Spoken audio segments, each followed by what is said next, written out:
अवधूत चिंतन श्री गुरुदेव दत्त श्री स्वामी महाराज की जय. सर्वांना श्री स्वामी समर्थ. तर आज आपण बघणार आहोत की कुठली अशी सेवा आहे ती केल्याच्या नंतर स्वामी आपल्यावरती प्रसन्न होतील किंवा आपल्या इच्छा पूर्ण होतील किंवा आपल्याला कुठल्या आपल्या प्रॉब्लेममधून सोल्युशन निघन किंवा अडचणीतून मार्ग निघल. तर पहिली गोष्ट आहे बघा, स्वामींचा ना तारक मंत्र ना म्हणायचं. तुम्ही कुठंही असा, घरात असा, ऑफिसमध्ये असा, कामात असा किंवा देवपूजा करताना म्हणा किंवा कुठलं पण तुमचं काम करत असताना तुम्ही म्हणा. आंघोळ वगैरे झाल्याच्या नंतर तुम्ही म्हणू शकता मनातले, म्हणजे झोपेपर्यंत म्हटलं तरी चालतं की निशंक हो, निर्भय हो म्हणा. तुम्हाला अडचणी असेल, भीती वाटत असेल नाही का, कुठल्या प्रॉब्लेमवर सोल्युशन निघत नसेल तर तुम्ही ही सेवा नक्की करा तारक मंत्राची. बसता उठता तुम्ही म्हणा तारक मंत्र. तुम्ही असं मोजत बसू नका. तुम्हाला जेवढ्या वेळा म्हणता येईल ना तेवढ्या वेळा अगदी मन लावून स्वामींवर 100% विश्वास टाकून की माझी ही इच्छा आहे स्वामी, ही तुम्ही पूर्ण करणार म्हणजे करणार. भले तुम्ही आता थोडा वेळ घ्या, पण ही इच्छा माझी नक्कीच पूर्ण होईल. आणि समजा ही इच्छा तुमची पूर्ण नाहीच झाली तरी ह्याच्या मागे सुद्धा ना त्यांचा काहीतरी संकेत असतो. बघा, आपल्या काही ना काही इच्छा असतात त्या कधी म्हणजे नाही का पूर्ण होत नाहीत. मग आपला विश्वास डगमगतो नाही का. आपण एवढी सेवा करतो, एवढं स्वामींचं नामस्मरण करतो, कुठलं पण आपण स्वामींचं सारामृताचं पारायण करतो, हे करतो, मग का आपली संकल्पपूर्ती होत नाही किंवा आपलं हे स्वप्न का पूर्ण होत नाही? तर त्याच्या मागं पण ना त्यांची लीला असते. तुम्ही जे मागितले ना त्याच्यापेक्षा कदाचित त्यांना त्याच्यापेक्षाही खूप काहीतरी चांगलं तुमच्यासाठी पुढं वाढून ठेवलेलं असेल किंवा ती तुम्ही मागता ती खूप क्षुल्लक गोष्ट असेल. स्वामींना त्याच्यापेक्षा खूप काहीतरी तुम्हाला मोठं द्यायचं असेल, तुमच्या आयुष्यात म्हणजे नाही का खूप सुख समाधान द्यायचं असेल, म्हणून सध्या ती गोष्ट तुम्हाला भेटत नसेल.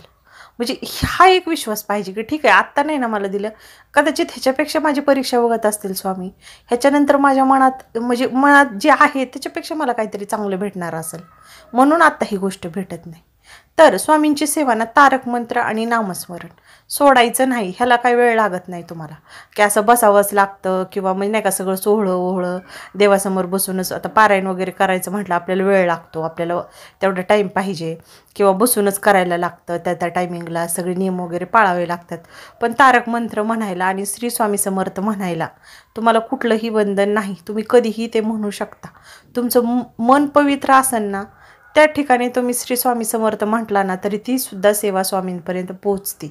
त्यामुळं मनात शंका कुशंका अजिबात अंधश्रद्धा आणायचं नाही. त्यांचं नामस्मरण घेत राहायचं, मनापासून त्यांचं नामस्मरण करायचं. आणि खूप भीती वाटत असेल म्हणजे नाही का खरंच अडचण आहे बाबा, सुटतच नाही, आजारी येत, म्हणजे खूप प्रॉब्लेम माणसाच्या आयुष्यात असतात, तेव्हा ना तुम्ही तारक मंत्र म्हणा.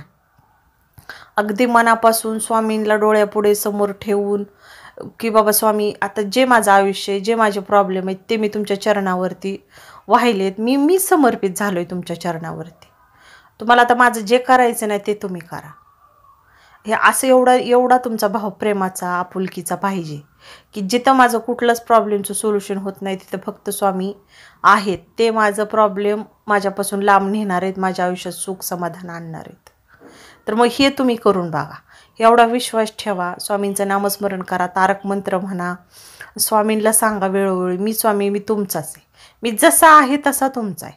माझ्या चुका असतील, म्हणजे नाही का मी माणूस आहे, माझ्याकडून चुका होतात, मी माणसांकडून गुन्हे होतात, मी कुणाला तरी दुःख देतो, माझ्यात सगळे अवगुण आहेत, तरी पण मी तुमचाच आहे, मी तुमचं लेकरू आहे. तुम्ही मला चांगलं मार्गदर्शन करा, मला चांगल्या मार्गावरती न्या.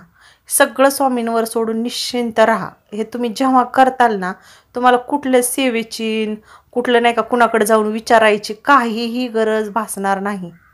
तुम्ही स्वतः स्वामींपर्यंत पोहोचू शकता. मधल्या लोकांची गरज नाही. का? ते देव आहेत, त्यांनी आपल्याला बनवले. मग त्यांनी असा थोडीच भेदभाव केला आहे का जगामध्ये की हा माझ्या खूप जवळचा आहे, तो माझ्या खूप जवळचा आहे, किंवा ह्याने माझ्यासाठी एवढे पैसे खर्च करून हे असं केलंच पाहिजे, ते केलंच पाहिजे? नाही, आपण पण त्यांचेच आहेत. आणि हा ठीक आहे, काय असतात म्हणजे नाही का आपण म्हणू शकतो की त्यांनी खूप सेवा स्वामींच्या कदाचित ते जास्त जवळच्या असतील किंवा काहीही असू शकतं. पण तुम्ही आजकाल ना अंधश्रद्धेला बळी पडू नका. तुमचंही स्वामी ऐकतात हा विश्वास तुमच्यात पाहिजे. का नाही ऐकणार? आपण पण त्यांचं बाळ आहे, त्यांना आपलं ऐकावंच लागेल. मग हा विश्वास असेल ना ते तुम्हाला कुठले ना कुठले संकेत देतात. आणि खरं पण तुमचं ना तेवढं विश्वास पाहिजे, तेवढं त्यांच्यावरती प्रेम पाहिजे, तेवढी त्यांचे नामस्मरण पाहिजे, त्यांना तुम्ही विसरलं नाही पाहिजे. ते कुठल्या पण रूपात येऊन तुम्हाला संकेत देतात की बाबा तुझी सेवा पोचती माझ्यापर्यंत, नको त्रास करून घेऊ. तुम्हाला मधल्या लोकांची गरज नाही आहे कुणाचीच, नाही का. मग आपल्या मनात काय होतं, एकतर ह्याचं ऐकावं त्याचं, एक तर आपण आता बघतोय किती प्रकार काय काय काय काय सांगतात, तोटके करा आणि हे करा आणि ते करा ते करा. तेच जर करत बसलं तर आपण नामस्मरण कधी करायचं त्यांच्यापर्यंत. आपण आणि त्यांना ना नामस्मरण प्रिय आहे, नामासारखं दुसरं काहीच नाही आहे. आपल्या कितीतरी ग्रंथात लिहून ठेवलेलं आहे लोकांनी जुन्या, की तुम्ही नामस्मरण करा. मग आपण तोच आपलं जुनं ते सोनं आहे ते घेऊन चालायचं. आता नवीन काय येतंय आणि हे करा आणि ते करा त्याच्या अजिबात नादी लागायचं नाही. मी पण अशीच होते सुरुवातीला. मला पण नाही का हा चॅनल बघितला की ते वेगळं सांगते ते वेगळं सांगते, म्हणजे 5-6 महिने असे फुकट गेले. हे कर ते कर, फायदा तर काहीच नाही होत, उलटं मानसिक त्रास होतो. आपण त्याच्या दबावाखाली येतो की आपलं मग आपण हिथं चुकलो का म्हणून तर आपली ही इच्छा पूर्ण. काही नसतं असं, काही नाही. ही फक्त अंधश्रद्धा आहे. लयच तुम्हाला वाटलं ना स्वामींचं सारामृत वाचा, स्वामींचं लीला हे लीला अमृत आहे, परत शिवलीला अमृत आहे, सगळं आहे. स्वामींच्या लीलांचा पण ग्रंथ आहे तो वाचा, किंवा मोबाईलवर भेटतो त्यांचा ऐका. त्यांनी पण अंधश्रद्धेला विरोध केला. त्यांना पण तोटके बिटके काही आवडत नव्हतं. त्यांना द्यायच्यात ना ते सरळ हाताने डायरेक्ट तुमच्यापर्यंत पोच करणार. ते तुमच्यापर्यंत कसं पण पोचणार आहे. तुम्ही कुणाच्याही मध्यस्थींची गरज नाही. स्वामी आणि तुम्ही बस फक्त, आणि तुमची सेवामध्ये बाकी कोणीही नसायला पाहिजे. का त्यांना भेटतात स्वामी, आपल्याला का नाही भेटत? हा प्रश्न आपण कधी विचारलाय का स्वतःला? मग का भेटत नाही? मग आपण करा ना नामस्मरण. तुम्ही घ्या ना वर्षभर, 6 महिने, 2 वर्ष करून बघा. तुम्हाला बघा फायदा भेटेल. तुम्हाला ह्या सगळ्या गोष्टी क्षुल्लक वाटतील. आणि तुम्ही जेव्हा हे बघताल ऐकताल ना तेव्हा वाटेल नाही का, म्हणजे हे असं नसायला पाहिजे. खरंच स्वामींमध्ये ना आपल्यामध्ये कोणीही नाही, फक्त आपण दोघं आहेत, कोणच नाही आहे. ही जेव्हा तुमच्यात भावना निर्माण होईल ना तेव्हा खरं तुम्ही भक्तीच्या मार्गावर आहे, तेव्हा खरंच तुम्ही म्हणजे योग्य मार्गावर आहे तुम्ही. आणि स्वामी आपल्याला मार्गदर्शन करत असताना काय कोणाच्या मार्गदर्शनाची गरज आहे? आपलं फक्त मन निर्मळ पाहिजे. आपल्या मन आपलं स्वच्छ पाहिजे, कुणाला त्रास नाही दिला पाहिजे, आपल्याकडून एखादा आत्मा दुखावला नाही गेला पाहिजे. जाणून बुजून तुम्ही कधीच कुणाच्या नाही का, तुम्ही असं एखाद्याचं चांगलं काम होतंय जाणून बुजून तुम्ही त्याला नुकसान करता किंवा जाणून बुजून दुखवता, हे नाही केलं पाहिजे. हात चुकून कळत न कळत होतात हातून आपल्या चुका, पण तरी पण झालं ना म्हणायचं स्वामी शक्यतो माझ्याकडून चुका होऊ देऊ नका, मला कुणाचं मन नाही दुखवायचं, मला तुमचं चांगलं बाळ व्हायचं आहे, तुमचं चांगलं लेकरू व्हायचं आहे, की बाबा तुम्हाला पण वाटलं पाहिजे माझा असा खरंच एवढा छान भक्त आहे का, किती गोड आहे, मला असं व्हायचं आहे स्वामी की माझ्याकडून कधीच वाईट कर्म घडू नयेत, माझ्याकडून सत्कर्म घडावीत. ही स्वामींकडे तुम्ही विनंती करा. तुम्ही जेव्हा स्वतःला तुम्ही असं म्हणजे ह्या ठिकाणी उभे करून बघताल ना की तुमच्या मनातून ही भावना येईल की आपल्याला नाही बाबा कुणाला दुखवायचं नाही, कुणाचं वाईट करायचं नाही, आपल्या मनात सुद्धा कुणाबद्दल वाईट विचार नाही आले पाहिजेत, तेव्हा समजायचं स्वामींनी आपलं खरंच बोट धरलं आहे आणि ते तुम्हाला मार्गदर्शन करतात. तुम्हाला कुणाच्या मार्गदर्शनाची गरज नाही आहे. तुम्ही फक्त त्यांचं नामस्मरण करा, तारक मंत्र म्हणा, सारामृताचं पारायण करा, पारायण नसेल जमत 3-3 अध्याय वाचा, पण समजून घ्या त्या ग्रंथाचा अर्थ काय आहे, स्वामी आपल्याला काय सांगू शकतात, काय सांगू इच्छितात आहे. आणि आपण फक्त वाचतो सोडतो, उपयोग नाही आहे त्याचा. समजून घ्या आणि नाही का खरंच आता डोळे उघडून बघा सगळीकडं, तुमच्या बुद्धीचा वापर करा. स्वामींना पण हुशार, बुद्धिमान, चुणचुणीत, त्यांच्यावर खूप प्रेम करणारे भक्त आवडतात. आणि लोकांना तुमच्याच्याने होईल तेवढं सत्कर्म करा, त्यांना मदत करा.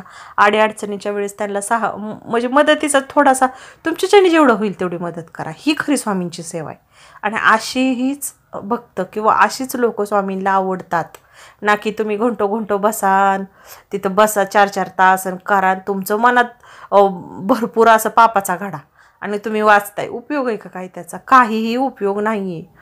त्यापेक्षा पवित्र मनाने ना तुम्ही 2 वेळा स्वामींचं नामस्मरण करा, ते सुद्धा स्वामींपर्यंत पोचतं. ते तुम्हाला अडचणीतून बाहेर काढतात, 101% काढतात. हा अनुभव आहे. आणि हा अनुभव ना ज्याचा त्यांनी घ्यायचा असतो, दुसऱ्याचं ऐकून किंवा हे ऐकून आपल्याला थोडाफार फरक पडतो, पण जेव्हा खरंच तुम्ही स्वतःचा अनुभव घ्याल तेव्हा तुम्हाला कळन की खरंच स्वामी म्हणजे काय आहेत. ते तुम्ही तुमचं घ्या आणि ते शक्य आहे ना फक्त स्वामींच्या नामस्मरणाने आणि चांगल्या कृतीने, चांगल्या कर्माने. बाकीचं तुम्हाला आयतं कोणीही काहीही देऊ शकत नाही ह्या जगात. कुणी हे तोटका बांध, ते गंडा बांध, हे दोरा बांध, काहीही उपयोग नाही. तुम्हाला स्वामी वेळोवेळी दाखवतात मार्ग, तुम्ही समजून घ्यायचं आणि त्या मार्गावरती चालायचं. पण स्वामींचं नामस्मरण सोडायचं नाही. पहिला मुद्दा तर खूप महत्त्वाचा आहे हा, की स्वामींचं किती अडचणी येऊ दे, संकट येऊ दे, विश्वास डगमगू द्यायचा नाही. लईच तुम्हाला भीती वाटते, हे वाटतं, तेव्हा बसून शांत तुम्ही 11 वेळा तारक मंत्र म्हणा. शांत एकाग्र चित्तेने स्वामींना म्हणायचं, स्वामी माझी अशा अडचणी, तुम्ही प्लीज मला ह्याच्यातून मार्गदर्शन करा. मी खरंच खूप थकलो आहे, मला खरंच ह्यातून मार्ग दिसत नाही आहे. शांत बसून तारक मंत्र म्हणा. बघा तुम्हाला ना थोडा तरी फरक जाणवेल. तुम्हाला तुमच्या प्रश्नावर थोडं तरी उत्तर भेटेल. कदाचित ते उत्तर तुमच्या आता मनासारखं नसेल, पण भविष्यात मागं वळून तुम्ही बघाल ना, तेव्हा वाटेल नाही स्वामींनी जे माझ्यासाठी केलं ते खरंच योग्य केलं. मग त्याच्यासाठी तुम्हाला थोडंसं नाही का वेळ घ्यावा लागेल, किंवा तुम्ही तुमची पण थोडीशी बुद्धी चालवू शकता. त्यांनी जरी तुम्हाला काही संकेत दिले तर ते तुम्हाला ओळखता आले पाहिजेत, की नाही का मग हे माझ्यासाठी योग्य आहे, स्वामींनी असा संकेत दिला आहे, मग ह्याच्यातून मी हा मार्ग काढू शकते किंवा शकते. मग हे तुम्ही करू शकता. घरातल्या मंडळींना सांगू शकता तुमचे प्रॉब्लेम काय, अडचणी काय, ते तुम्हाला मार्गदर्शन करू शकतात. तुमच्यात एखादं असं म्हणजे नाही का चांगलं व्यक्ती समाजात असतात, हेल्पफुल करणारे, दुसऱ्याला मदत करणारे, त्यांचा तुम्ही सल्ला घेऊ शकता काय अडचणीमध्ये. त्यांच्यातसुद्धा स्वामींच्या रूपाने येऊन तुम्हाला तिथं पण मदत भेटू शकते. तर ह्या गोष्टी आहेत. नक्की अंधश्रद्धेच्या बळी पडून तुम्ही नाही त्या गोष्टी करता. आहेत त्या पण आपल्याकडले 4 पैसे असतात ते त्यात घालवायचे, काहीही उपयोग नाही. देवाला तुम्ही मनापासून हात जोडले ना तरी त्या पांडुरंगापर्यंत, स्वामी समर्थापर्यंत पोचतात. ते तुम्हाला काहीही मागत नाहीत. 1000 4-4 हजाराच्या वस्तू घ्यान, त्याचं पूजन करा, हे करा. पहिलं होतं का हो ह्या गोष्टी? मग तेव्हा काय देवाची कृपा दृष्टी नव्हती का पृथ्वी तलावरती? होती ना. सगळ्यांना आत्तापर्यंत चालत आले, त्यांच्या आशीर्वादानेच इथपर्यंत आले.